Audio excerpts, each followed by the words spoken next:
I never thought a Tuesday evening at my apartment complex would be the night everything changed, but there I was, frozen in terror on the pathway to my door, staring at the biggest snake I'd ever seen in real life.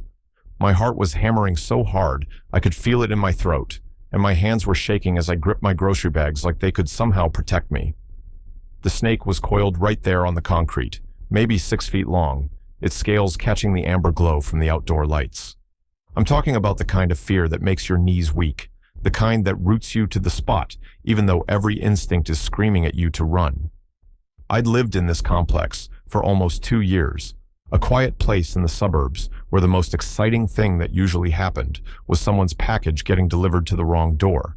I was 26, working a desk job that paid the bills but didn't exactly set my soul on fire, and my evenings typically consisted of microwave dinners and whatever series I was binging that week. I kept to myself mostly, nodded politely at neighbors in the hallway, the kind of existence where you can feel lonely even when you're surrounded by hundreds of other people living their lives just feet away from yours. The snake moved just slightly, and I let out this embarrassing whimper that I'm not proud of. I took a step backward, then another, my mind racing through options. Could I jump over it? Absolutely not. Could I wait it out? For how long? It was getting dark, and I had frozen food in these bags that was probably already starting to thaw. I pulled out my phone with trembling fingers, thinking maybe I'd call animal control or something, when I heard footsteps behind me. That's when Marcus appeared. I'd seen him around before, of course. He lived in the building next to mine, and we'd exchanged those brief, neighborly smiles a handful of times. He was the kind of guy you noticed without meaning to, tall with broad shoulders, dark hair that always looked slightly tousled in a way that seemed effortless, and these warm brown eyes that crinkled at the corners when he smiled. I caught myself looking a little too long once or twice, then felt that familiar twist of anxiety that came with acknowledging any attraction to another man, even just to myself. He must have seen the panic on my face, because he immediately looked where I was staring. Most people, I think, would have had the same reaction I did, maybe backed away slowly, definitely not gotten closer. But Marcus, he just squared his shoulders and said in this calm, steady voice, "Hey, don't move, okay? I've got this." I wanted to tell him to be careful, to not do anything stupid, but my voice had apparently abandoned me along with my ability to move. He walked past me, not rushed, but purposeful, and I watched in absolute disbelief as he approached the snake. My whole body was tense, expecting something terrible to happen, imagining him getting bitten, imagining having to call 911, my mind spinning out into catastrophe. But Marcus knew what he was doing. He talked to the snake, which sounds ridiculous, but his voice was low and soothing, and somehow it made me feel calmer, even though I was still terrified.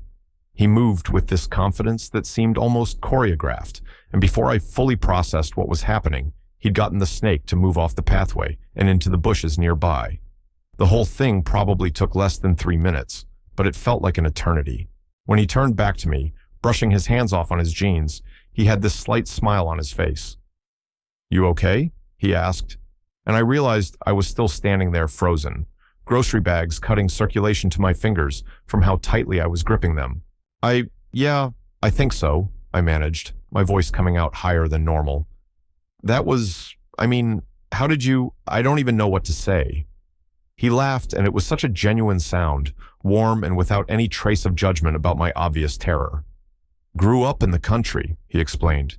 "You learn to deal with snakes pretty quick when they're just part of life. That one wasn't venomous, just a rat snake probably, but I get it. They can be scary if you're not used to them." I was still shaking, the adrenaline working its way through my system, and I must have looked pretty pathetic because Marcus stepped closer, his expression shifting to concern.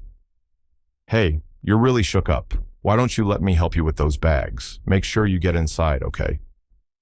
Part of me wanted to say I was fine, to maintain some shred of dignity, but another part of me, the part that was still seeing that snake every time I blinked, just nodded gratefully.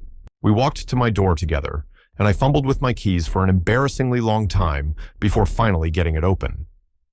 Marcus carried my bags inside, setting them on the kitchen counter, and I felt this strange awareness of him in my space.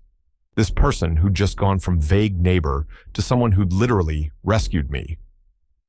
"Thank you," I said, and it came out more intense than I intended, loaded with all the relief and residual fear and something else I couldn't quite name. Seriously, I don't know what I would have done if you hadn't shown up. He shrugged like it was nothing, but his eyes held mine for a moment longer than necessary. Happy to help. I'm Marcus, by the way. I know we've seen each other around, but I don't think we've actually introduced ourselves properly. Ryan, I said, extending my hand, which was still trembling slightly. His handshake was firm and warm, grounding somehow, and I found myself not wanting to let go. I'm the guy who's apparently terrified of snakes. Nothing wrong with that, Marcus said. Everyone's got something. I'm not great with spiders myself, so I figure we're even. There was this moment of silence, not awkward exactly, but charged with something. I should have thanked him again and let him leave, but instead I heard myself saying, would you want some coffee or something? I feel like I owe you at least that, and honestly, I'm probably going to be too wired to sleep for a while anyway. He smiled, and I swear something in my chest did a little flip. Yeah, coffee sounds good.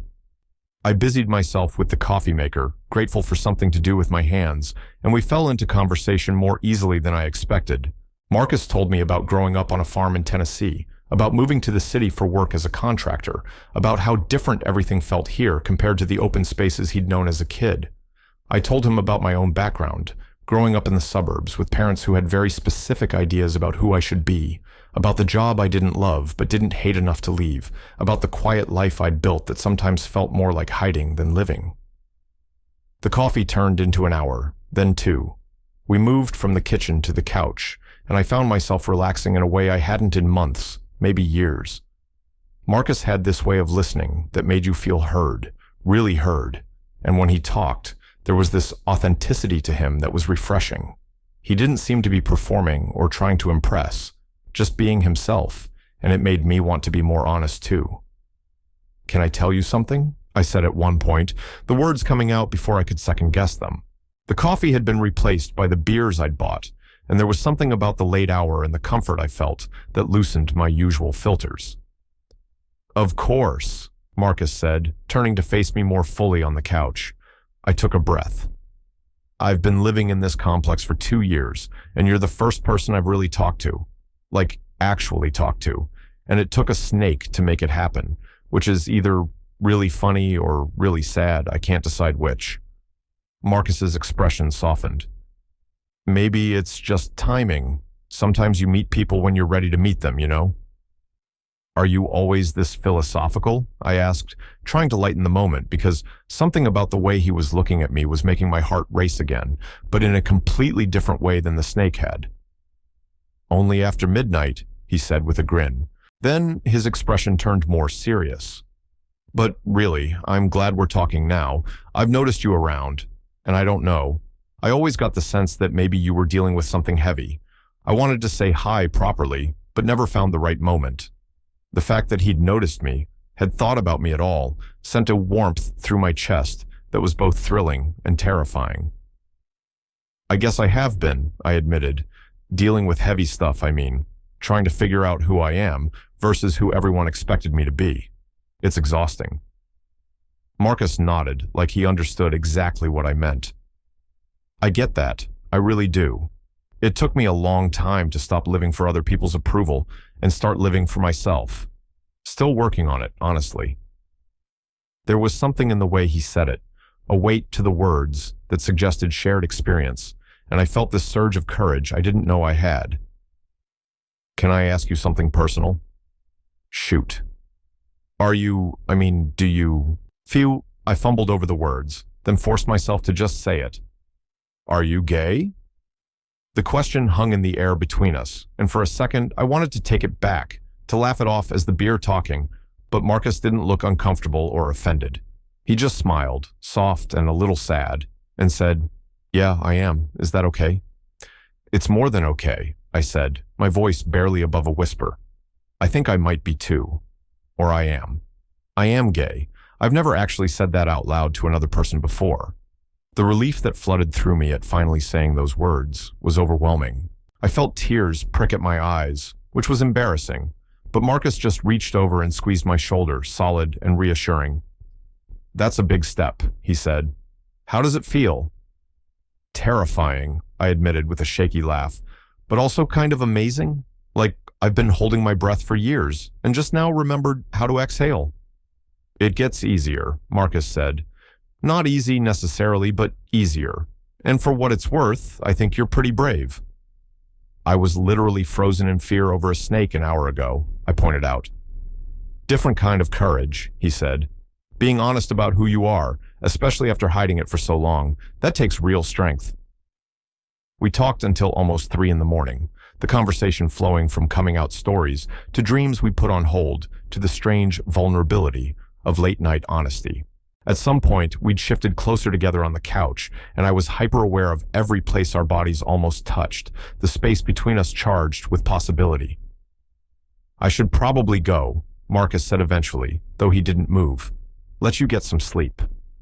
I don't want you to, I said, then quickly added, I'm still kind of freaked out about the snake, and I don't know, it's nice having someone here. It was a thin excuse, and we both knew it, but Marcus smiled. I can stay a while longer if you want. We could put on a movie or something.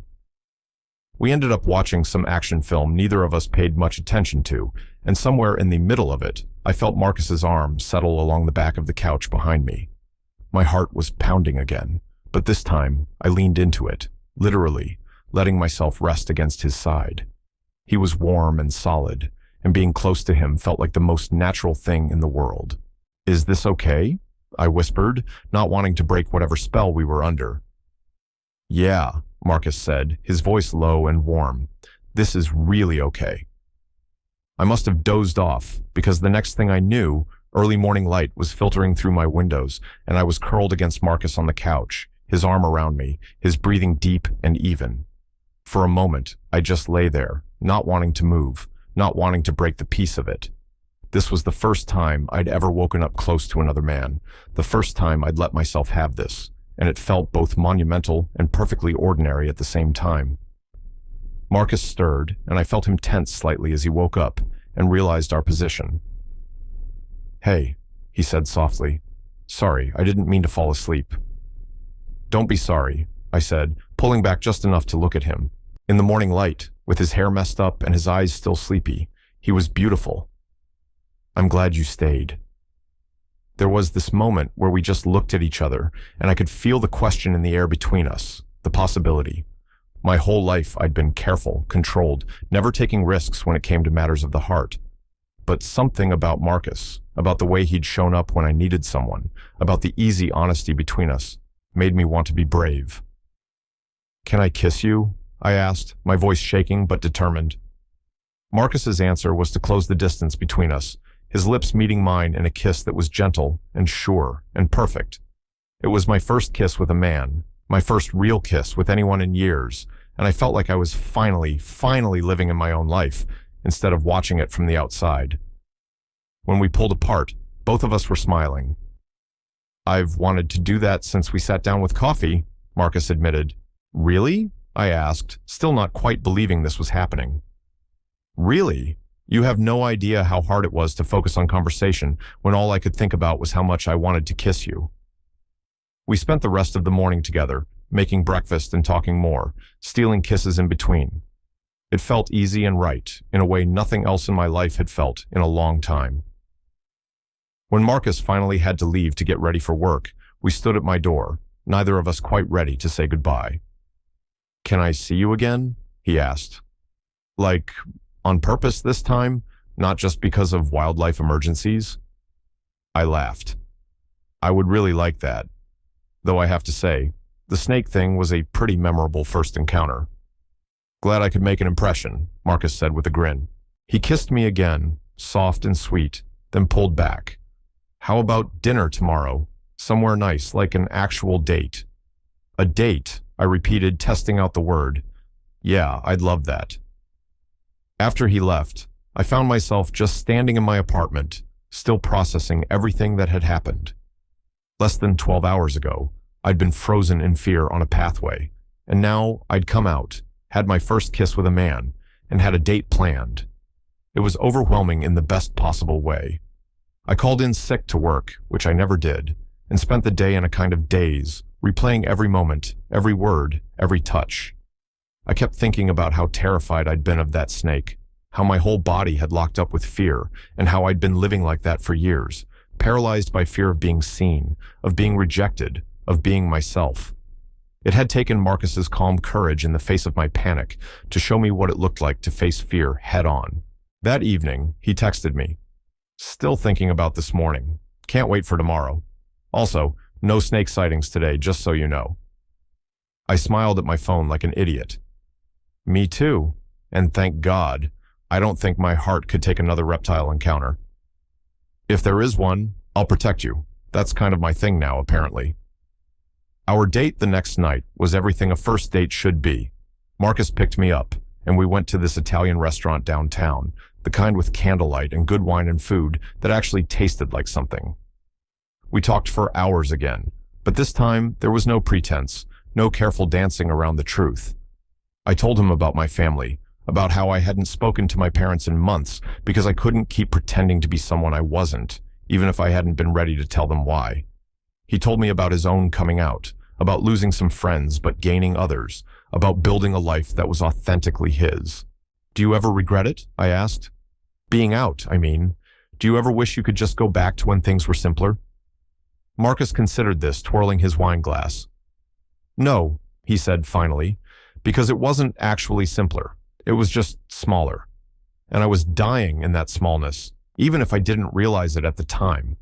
Being out, being myself, it's harder in some ways, but I'm actually living now. That's worth everything. His words settled into my chest, feeling true and important.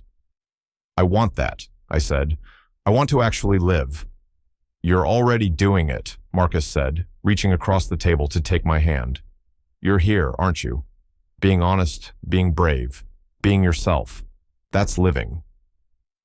We left the restaurant and walked through the downtown area, hand in hand, and every time someone passed us, I felt this flutter of anxiety mixed with defiance. Let them look. Let them see. I was done hiding. Marcus must have felt me tense because he squeezed my hand and said, "You okay?" "Yeah," I said, and meant it. "I'm actually really okay." We ended up back at my apartment again, and this time when we kissed, there was more urgency to it, more certainty. We made out on the couch like teenagers, all hands and breathless laughter, and it felt joyful and new and right. When things started to heat up, Marcus pulled back, his forehead resting against mine. "We should slow down," he said, his breathing uneven. "Not because I don't want this. Trust me, I really want this. But I don't want to rush it. I want to do this right." I appreciated that more than I could say. Everything was so new, so overwhelming, and having someone who cared enough to take it slow meant everything. "Thank you," I said, "for being patient with me, for all of this." "You don't have to thank me for wanting to be with you," Marcus said. "That's not something you owe me gratitude for. That's just me being selfish, because I really like you and want to see where this goes." Over the next few weeks, we fell into a pattern.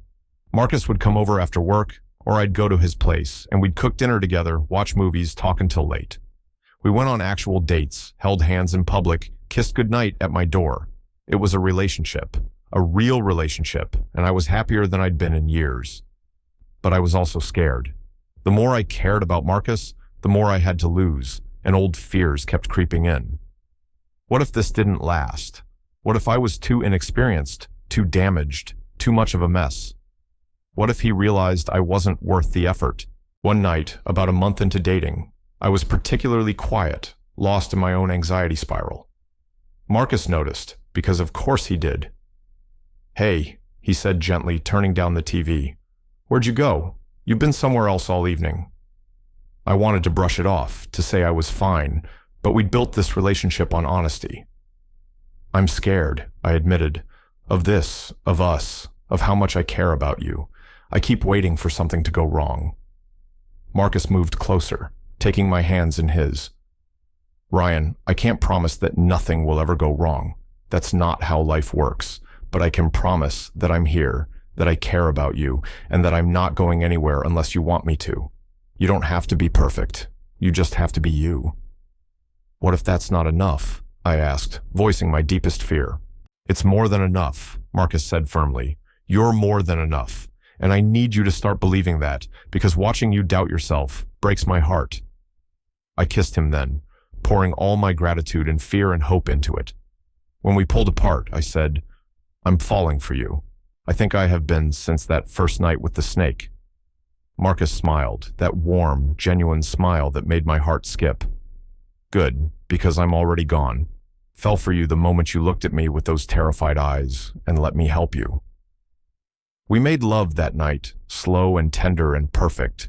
It was my first time with a man, my first time really being present and vulnerable with another person, and afterward, lying tangled together in my bed, I felt like I'd finally come home to myself. The snake thing became our story, the thing we'd laugh about with friends, the meet-cute that seemed almost too perfect to be real.